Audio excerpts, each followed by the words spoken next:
Hello, good morning students. This is lecture 3 of unit number 3. Let us have a look on a PLL.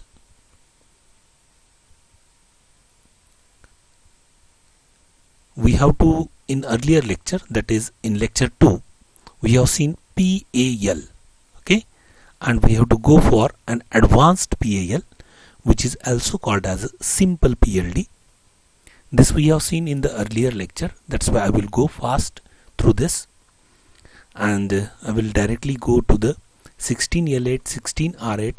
This thing I have explained in the earlier lecture, and now we have to go for advanced PAL, which is also a simple PLD, and which is 22V10. Now here, as I explained you earlier, here in this case 22V10, 22 stands for 22 input and 10 stands for 10 output. See the internal diagram of 22V10.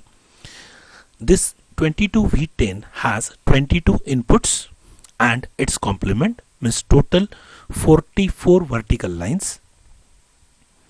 And one additional thing as compared to the PAL you will find over here, and this is this block, okay, this block you find everywhere, okay. This block is nothing but a macro cell of 22V10. Means in 16L8 you have only logical outputs, 16R8 you have only registered output, okay. Now if you have a combination of a registered and the combinational output, that structure is being, or that particular thing is taken care with the help of this block, and this block is called as a macro cell of 22V10. Now see what is inside a macro cell of 22V10.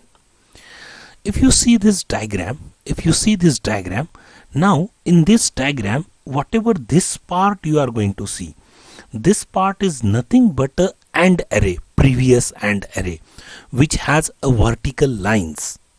Try to understand this thing carefully, okay. And a one product term is separate, okay. I will tell you what is the purpose of this product term, okay. If you see this product term is connected to this buffer. That's why this you can call as a dedicated product term for product term output enable, okay.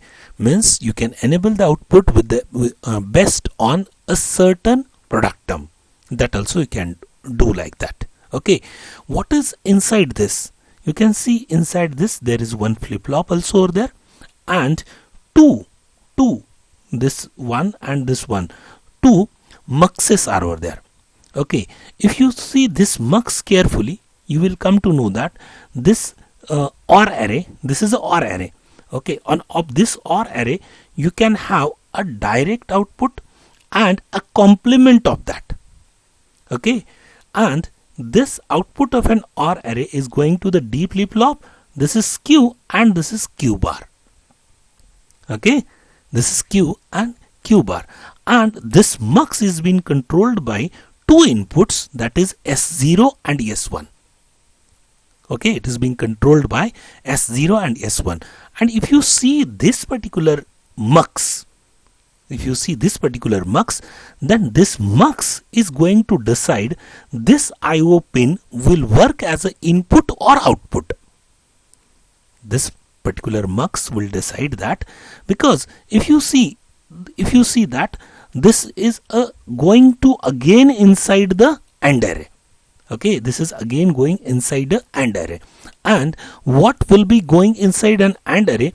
It may be an external input going to the inside the AND array, or a registered output is going inside an AND array, and it will depend upon the status of S1. It is a status of S1, okay. And what about this output? This output is also depend upon S1 and S0, okay. If both are 0, then the output is registered active high, okay, registered registered active low, and if S1 is 0 and S0 is 1, then it is registered active high. See, here it is a complement of that. Means whatever one output you are getting, exactly opposite output you are getting in other case.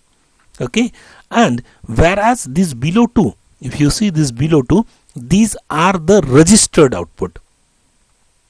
These are the registered output, and these two are the combinational outputs. The above two are the combinational outputs and below two are the registered output. Okay, and it depends upon the status of S1 and S0 depending upon this table. Depending upon this table, you can elaborate it also.